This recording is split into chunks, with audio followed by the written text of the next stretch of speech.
Hey everyone. So today I'm going to be talking about two questions related to management and organizational behavior.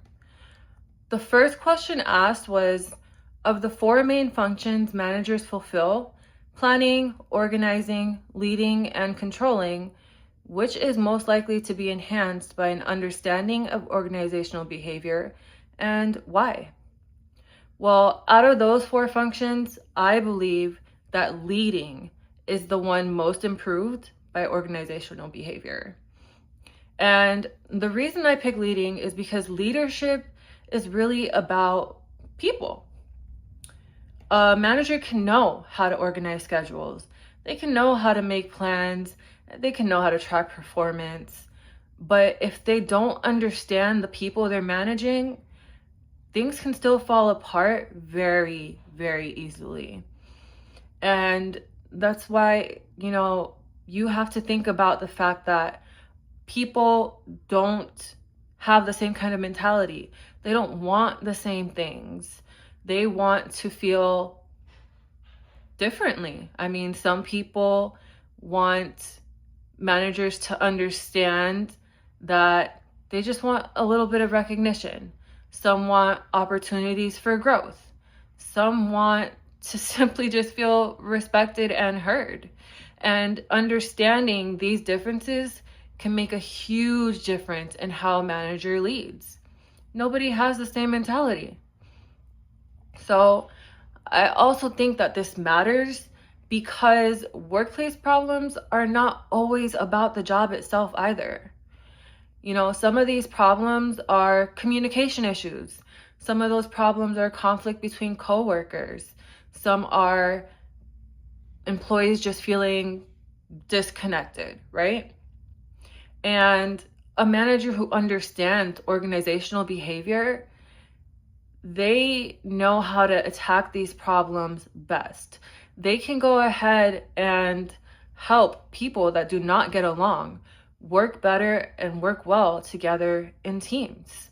They are most likely to recognize these problems and handle them before they come and turn into something a lot larger.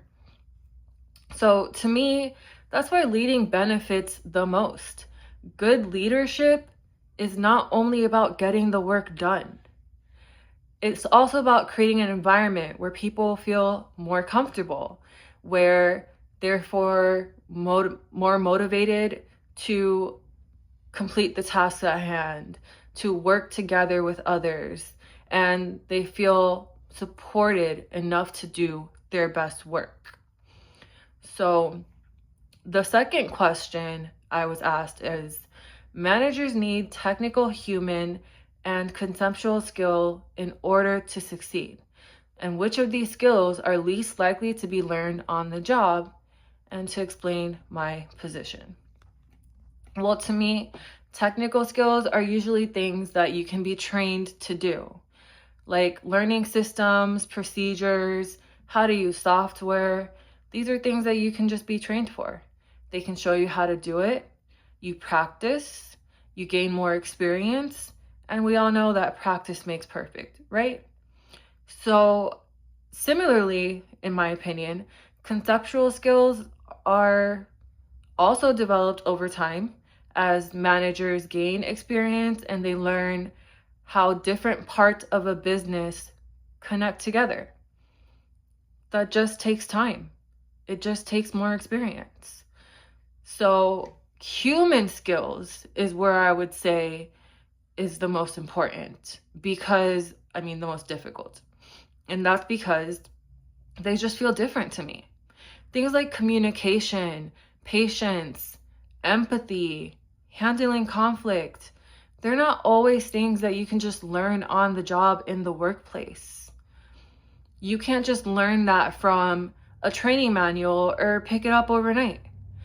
In my own personal experience, for example, working with customers, I've learned how difficult that can really be. There have been situations where a customer became so angry or personally attacked me. And in moments like that, your first reaction might not be the right reaction. your first reaction is going to probably be that you want to forget you're the adult in the situation and react emotionally, stooping down to that person's level. And these are exactly where human skills matter the most. You have to control these emotions. You have to keep your cool, and you have to do your best to calm the customer and diffuse the situation the right way instead of making things worse. And it's not to say that we can't improve these skills, because we definitely can. But I think that human skills usually come down to more self-awareness. They come down to personal growth compared to learning technical tasks and concepts. Since managers work with people every day, we need to learn these interpersonal skills. We need to know how to communicate with people, and this can really make or break how successful they are as leaders. Sometimes you have to ask yourself, personally, are you somebody that interacts well with people? Can you communicate? Are you patient? And these things are things you have to teach yourself. You don't learn these on the job at all. And so when I look at both questions together, I think they actually connect very well, because organizational behavior helps managers become better leaders, because it teaches them how to understand the people that they're working with. It teaches them how to be more effective with communication. It teaches them how to work as a team and how to understand that everybody is different and they have different needs. And at the same time, human skills are probably the most difficult to learn, because they simply require patience, emotional control, and real life experience. In the end, both leadership and human skills come back to the same idea, which is understanding people and knowing how to work with them successfully through communication and understanding. And this is just how I see it. Honestly, this is just how it is.